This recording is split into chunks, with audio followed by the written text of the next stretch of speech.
O kur žiūrėt? Į kamerą. Nu ir paskui mane. Baisu, nebaisu, pradedam.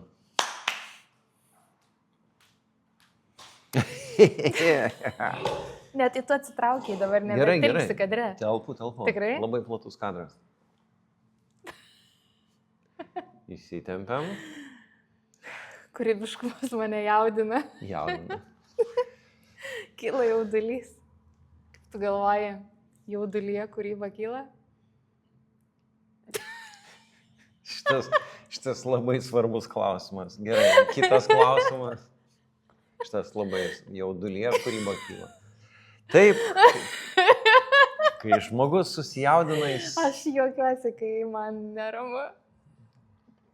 nerimas kyla kūryboje. Ar kūryba kyla nerime? Įsižemint reikia. Taip. Apie ką mes čia? Apie kūrybiškumą. Drąsiai, klausimą. Ai, aš tai tik dėl klausimų? Taip, tu dėl klausimų. Aš galvoju, tu manęs paklausi apie kūrybiškumą. Ką tau gyvenime reiškia kūrybiškumas? Suteikti erdvę reikia, aš galvoju, kūrybai. Nes jeigu nėra erdvės, tai nėra ir kūrybos. Nes tu tik bėgi kaip pelytė per tą gyvenimo rate tokiam, jeigu taip galėtumėm pavizualizuoti. O jeigu duodi erdvės, atsiranda nuobodulys, atsiranda laikas, kurį irgi vejasi visi žmonės šiuolaikiniai, bėgdami, mindami ir visą kitą darydami. Ir jie nenuobodžiauja tada. Tai reikia nuobodulio. Tai kai tu gauni laiko kūrybai, ką tu jauti kurdama? Esi toj flow būsenoje, kur laikas ištirpsta. Tai manau, kad čia yra kūrybiškumo vienas iš ženklų, suprasti, kad esi kūryboje, kai laikas nustoja egzistuoti. Tai šiuolaikiniam bėgančiam žmogui kūryba reiškia laiko deginimas, taip pasakyčiau. Tiesiog laiko švaistimas. Tai dar pasakyčiau, kad visi kūrybiški žmonės, kurie leidžia savo kurti, jie švaistūnai laiko. Galėtų būti taip? Arba nevertinantis laiko. Gal švaistūnai labiau? Ne, aš manau, kad jie tiesiog nevertina. Nes jeigu vertini laiką, tai tada gebi ir sustoti. Kur? Nu, toj kūryboje, žmogus gimė, kad kurtų. Tai grįžtam prie pradžios. Tie, kas daug viską daro, daug dirba, jie neturi laiko kūrybiškumui ir žiūrėdami kūrybiškus tos žmonės, kurie kūrė ir kurie... Jie sako, aš nesuprantu. Jie sako, aš nesuprantu, kaip tu gali švaistyti taip laiką kūrybai. O ką atsakyti tiem žmonėm, kurie klausia, per kiek laiko sukurtas paveikslas, pavyzdžiui? Arba parašytas ten tekstas. Aš tai žinai, kaip atsakyčiau. Per tiek laiko, kiek tu neturi laiko. Auksiniai žodžiai šitą reikėtų panaudoti. Nes tam žmogui, kuris klausia tokį klausimą, aš nemanau, kad iš vis svarbu, ar paveikslas sukurtas per valandą, ar per savaitę, ar per mėnesį. Jis bet kokiu atveju neturi laiko nei valandos, nei savaitės, nei mėnesį. Dar galiu pasakyti, advokatai vertina paveikslo kainą savo valandos kainą. Jeigu jisai gauna už valandą 500 ir sako, kad tu sukūrėjai paveikslą per 2 valandas, tai jisai sako, aš tiek neuždirbau per 2 valandas ir jisai nesutinka su tokia kaina. Nu tai va, matai, yra žmonės, kurie vertina savo laiką pinigais, bet tada kyla klausimas, ar toks žmogus nuoboduliui, šeimai, tam, kas svarbiausia, kaip visi sako, prioritetas, vienas iš vertybių pas visus yra šeima ir staiga jie šeimui absoliučiai neskiria laiko, nes už tai realiai negauna pinigų valandinio užmokesčio. Bet jisai gaudamas darbę pinigus nusiperka tą laiką su šeima į kelionę, tai žiūrėjau, jeigu jis gerai uždirba, jis gali nusipirkti daugiau laiko. Laiko vėl bėgti arba kažką matyti, daryti. Taip, grįžtam prie kūrybos, kad mes švaistom laiką. Ne, aš tai nešvaistau. Nu, gerai, aš švaistau laiką. Nes tu kuri, ar tą turiu omeny? Aš manau, kad kurdamas tai nešvaistai laiko, kaip tik jį tarsi ištempi, sustabdai, ta flow būsena, kai vyksta, tu negalvoji, kad švaistai laiko, jinai tarsi tau kaip tik dingsta. O kaip įvertinti tai, kad menininkas sėdi, geria kavą ir mąsto. Tai yra, jis nieko neveikis, sėdi kavą geria. Nu, aš kartais pykstu ant tavęs. Tai yra, Kad tu atvažiavęs į galeriją turi tam prabangos. Tai aš manau, kad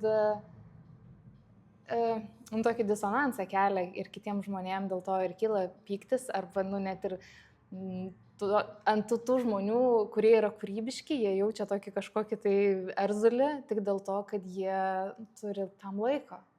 kūrybiški žmonės turi erzulį. Ne, nu, tie kiti žmonės, ne?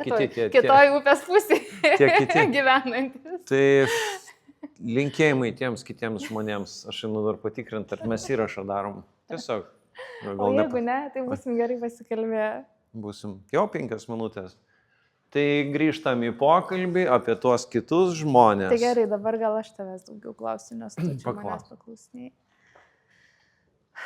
Plaukus užsikišau kažkaip netais. O, taip. Taip, gražiai? Va, taip. 2-3, 2-3. Gražiai atrodo. Pasižiūrim. Gražiai atrodom? Gražiai. O tavęs aš klausiu. Gražiai? Ar gražiai atrodo? Gražiai atrodai.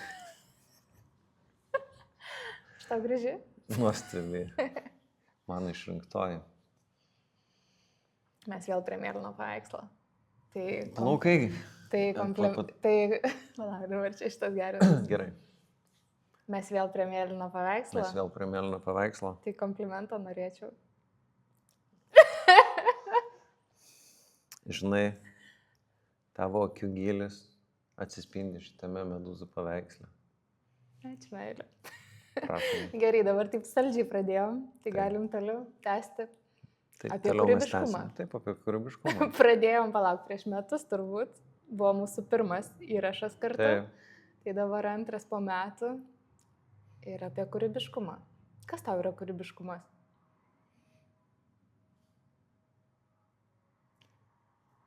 Standartiškai pasakyčiau saviraiškos forma.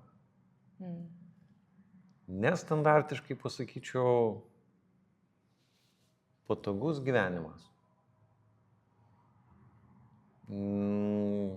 Galiu sau leisti daryti praktiškai, ką noriu ir mėgautis to rezultatų, ką sukūriau. Jeigu aš mėgaujuos, jeigu man patinka, ką aš padariau, tai yra didžiausia dovana mano šito darbo.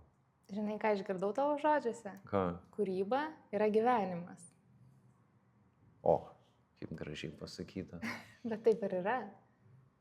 Tai turbūt taip ir yra. Nes būti įspraustam į kažkokius rėmus, į kažkokias taisyklės labai nemalonu gyventi tokį gyvenimą. Ir aišku, iš to, kaip yra Tinginio vasara tokios dainos, man labai patinka tas... Čia Daddy was a milkman linkėjimai.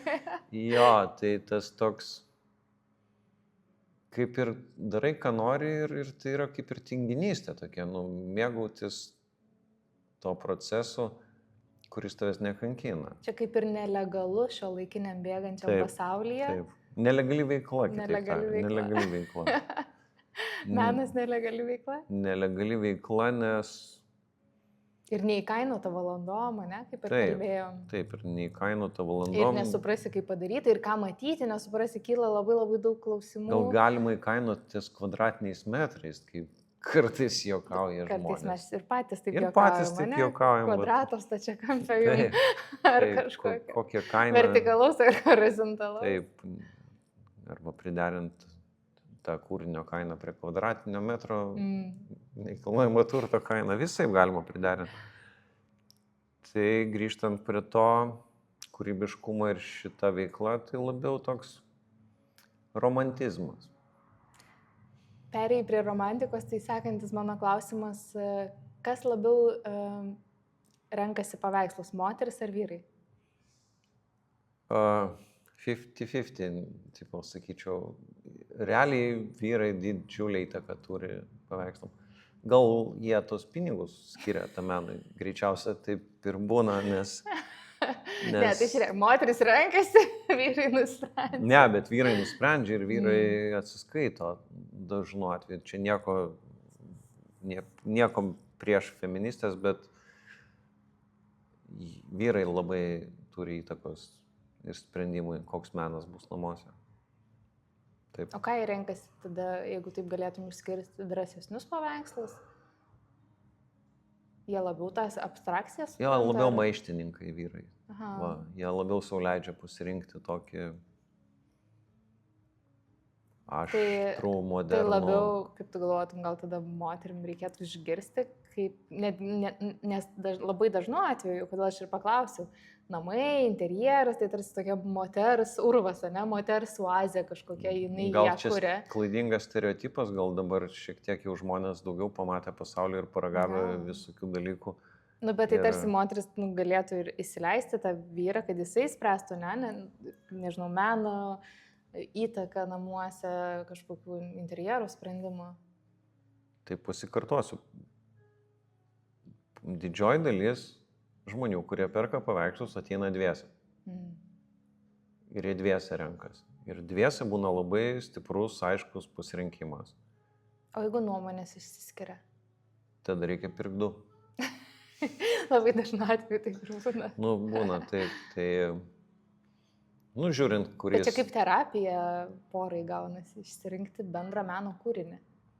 Tai čia jau terapija vien įeiti į pro galerijos duris, kas yra labai didelis žingsnis didžiai daliai visuomenės, nes žmonės galvoja, kad jie įsipareigos iš karto pravėrę galerijos duris kažką pirkti, jie nenori net pamatyti to paveikslo, nes tiesiog psichologiškai jaučia, kad tik praeisiu pro slenkstį reikės kažką pirkti.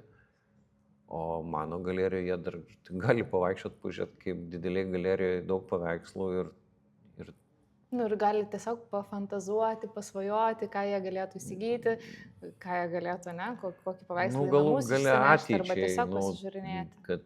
Kad užsikrėsti to smalsumu, to meno, kažkokio paieškom, nes pasikartojus, kad vis tiek sakys didelė dalis žmonių, kad jie kažko nesupranta. Gal ir aš kartais kažko nesuprantu, ką pats sukuriu, bet... Aš būna nesuprantu, ką tu būna nesupranti, tu dažniausiai nesupranti, o vėliau Sakau, visai čia šitas gražus. susitaikai. Ypatingai, kaip parduodi. Taip. Mūsų dukras kartais sako, kad irgi nesupranta. Taip, būna nesupranta. Sako, ką čia vaikiško pripiešiai paveikslą, juokėsi. Tai terapija šeimų, taip, menas terapija. Šiaip paveikslas yra kaip terapeutas namuose.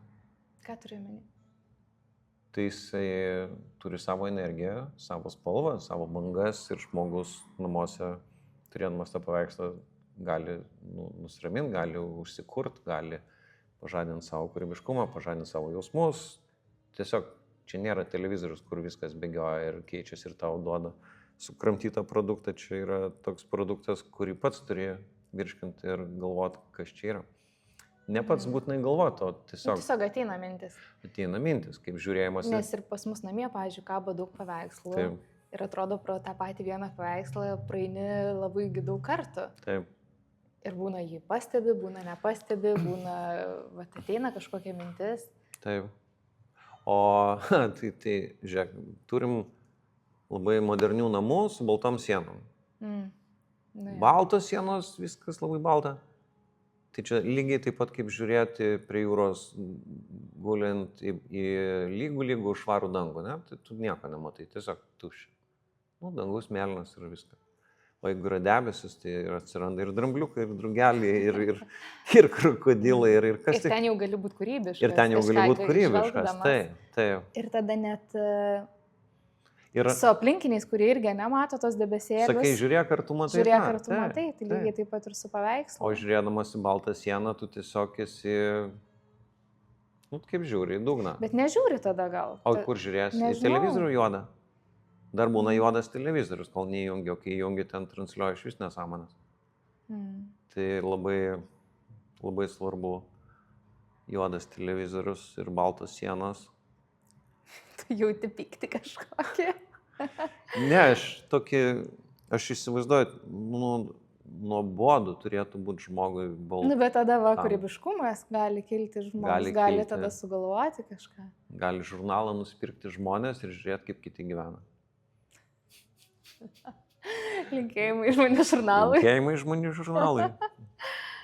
Ir tai aš galvoju, Aš linkęs į debesį žiūrėti, o nei į baltą dangų. Arba į saulėlydį, kuris kinta visada. Taip, Nors irgi abstraktus yra. nes saulėlydis, taigi kas minutę keičiasi, Jo. spalvos keičiasi, viskas vyksta procesai. Tai taip. O yra, balta siena, jinai niekaip nesikeičia. Ir juodas televizorius. Nu, būna atspalvių skirtingų. Į pieno labiau tokį būna. Tokio lengvo pienelio, tokį ir pilkumą, kad būtų. Taip.